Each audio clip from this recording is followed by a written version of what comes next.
नमस्कार बंधुरा आजकेर এই ভিডিওতে আমি আপনাদেরকে দেখাবো ভূমিহীন ক্ষেত মজুর প্রকল্পের অ্যাপ্লিকেশনের স্ট্যাটাস চেক কিভাবে করবেন মোবাইল ফোন থেকেই খুব সহজে।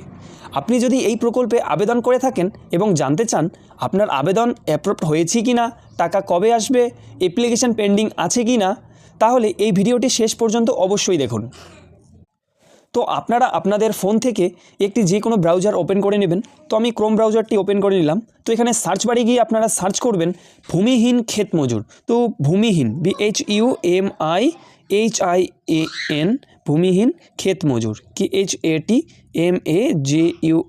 তো ক্ষেত মজুর, এই ভূমিহীন ক্ষেত মজুর লিখে আপনারা যখনই সার্চ করবেন তখনই আপনাদের সামনে এই রকম ওয়েবসাইট চলে আসবে। তো সবার প্রথম যে ওয়েবসাইটটি আসছে কৃষক বন্ধুর তরফ থেকে ভূমিহীন ক্ষেত মজুর, আমি এটার লিঙ্ক ডেসক্রিপশানে দিয়ে রাখবো। আপনারা চাইলে ডেসক্রিপশান থেকে সরাসরি এই ওয়েবসাইটে ভিজিট করতে পারবেন, বা এইভাবে সার্চ করেও আপনারা ভূমিহীন ক্ষেত মজুর লিখে এটার ডাইরেক্ট ওয়েব পেজে চলে আসতে পারবেন। তো আমরা যখনই এই ওয়েবসাইটে ক্লিক করলাম তখনই আমাদের একটি government of West Bengal department of এগ্রিকালচারের ওয়েব পেজ খুলে গেল।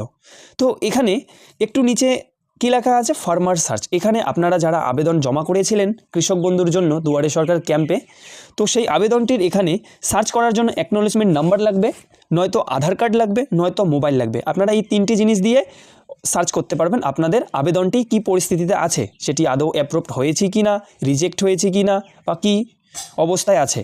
তো এখানে সুন্দর করে নাম্বারটি বসিয়ে দেবেন। আপনারা আধার কার্ড দিতে পারেন, অ্যাকনোলেজমেন্ট স্লিপটার নাম্বার দিতে পারেন, বা মোবাইল নাম্বার। তো আমি যেখানে যেহেতু মোবাইল নাম্বার দিয়ে চেক করছি, তো মোবাইল নাম্বার দিয়ে দেখুন। তো মোবাইল নাম্বার দেওয়ার পর এখানে নিচে দেখুন সার্চ বাটন আছে। তো যখনই আমি এখানে সার্চ বাটনে ক্লিক করলাম তখনই এখানে আবেদনকারীর সম্পূর্ণ ডিটেল চলে আসবে। তো name of applicant Pareshchandra Das, mobile number দেওয়া আছে, ডিস্ট্রিক্ট আলিপুরদুয়ার, ব্লক আলিপুরদুয়ার 2। এই স্ট্যাটাসটা দেখতে পাচ্ছেন কুইক রেজিস্ট্রেশন আছে, মানে রেজিস্ট্রেশন হয়ে গেছে, এখনও কোনো অ্যাপ্রুভড দেয়নি। যখনই অ্যাপ্রুভড হয়ে যাবে তখন এখানে অ্যাপ্রুভড লেখা আসবে, ঠিক আছে। তো এখানে রিমার্কসে যদি অ্যাপ্রুভড হয়ে যায় তো এখানে রিমার্কসে লেখা থাকবে, রিজেক্ট হয়ে গেলে রিমার্কসে লেখা থাকবে। তো রিমার্কসে কেন রিজেক্ট হলো সেটা উল্লেখ করা থাকবে, মেনশন করা থাকবে। তো এইভাবেই আপনারা কৃষক বন্ধুর স্ট্যাটাস চেক করতে পারবেন। আর যখনই কৃষক বন্ধুর অ্যাপ্রুভড হওয়ার পর কিছুদিনের মধ্যেই টাকা চলে আসবে।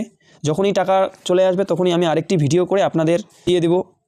তো এই ছিল আজকের ভিডিও। যদি ভিডিওটি ভালো লাগে তাহলে একটি লাইক করে চ্যানেলটাকে সাবস্ক্রাইব করে পাশে থাকবেন এই রকমই ইনফরমেটিভ ভিডিও পাওয়ার জন্য।